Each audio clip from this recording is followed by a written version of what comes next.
down into, and then Michigan and Huron, they kind of flow together down toward Erie. And of course you can see all the tributaries that are flowing into these lakes, right through Lake St. Clair, into Lake Erie.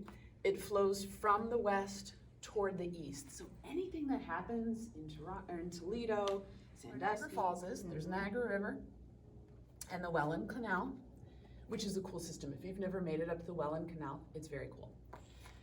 And then into Lake Ontario, to the St. Lawrence River, and eventually off the map out into the North Atlantic Ocean.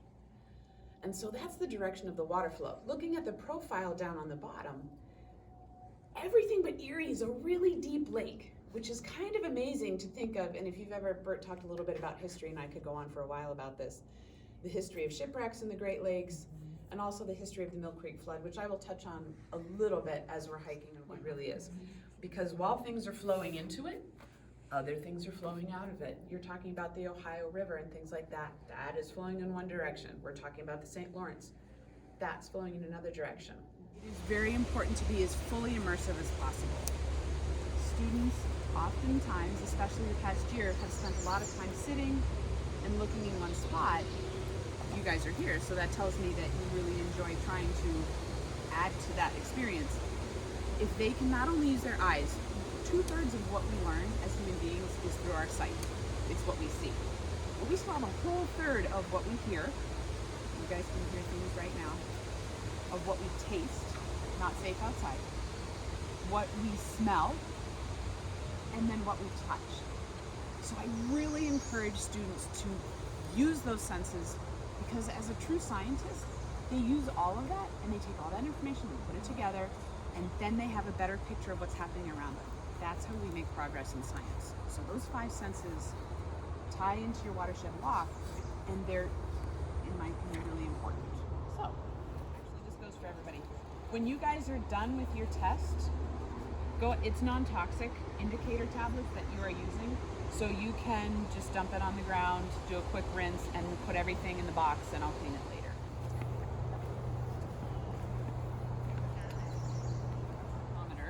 So, you take a temperature first, and then you have to get the results from the dissolved oxygen, and then you have to put them together on the chart and get a number, and take that number, move it over to another chart. So we're close to 4? Yeah. Maybe more sore toward 8? Whatever you pick, I'm going to go with yours. So if you pick 4 or 8, you can ID him. Her. It. Salamander. Yeah, I don't think they'd be in there. Lobster. I was Let's guessing see. sculpin. There you go. Yeah, no. What'd you get? We think that's a horsefly larva, and then there's a water strider in there. Cool. What'd you get? Got big crayfish and a little crayfish. Got a lot of stuff. What'd you get? Teeny tiny little midge-fly larva and a salamander, baby salamander. Baby. Cool. No, baby salamander. Perfect. What'd you guys get? Damselfly nymph.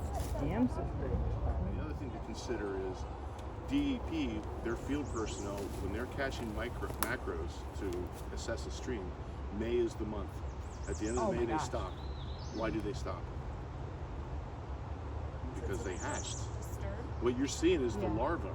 They have hatched and gone into their adult form, and they've flown off. They're gone. You know. So in my part of the world, if you go to see the Harrisburg Senators play in the island, City Island, right in the middle of the Susquehanna River, when they had the mayfly hatch, it is insane.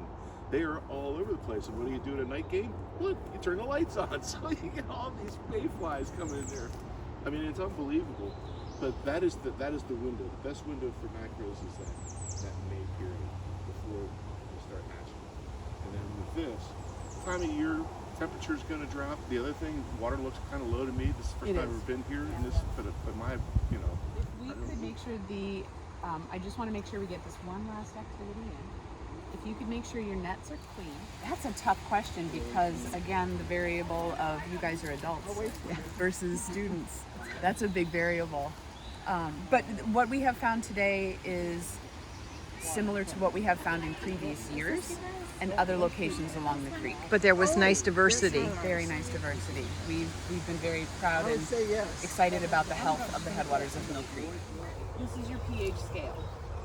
It goes from 0 to 14. I know a lot of you are familiar with this, but just a quick review. 0 to 14. 0 to 6 is acidic. I like the scale because it actually shows you an example. Mill Creek municipal tap water come from. I just see Joy pursing her lips.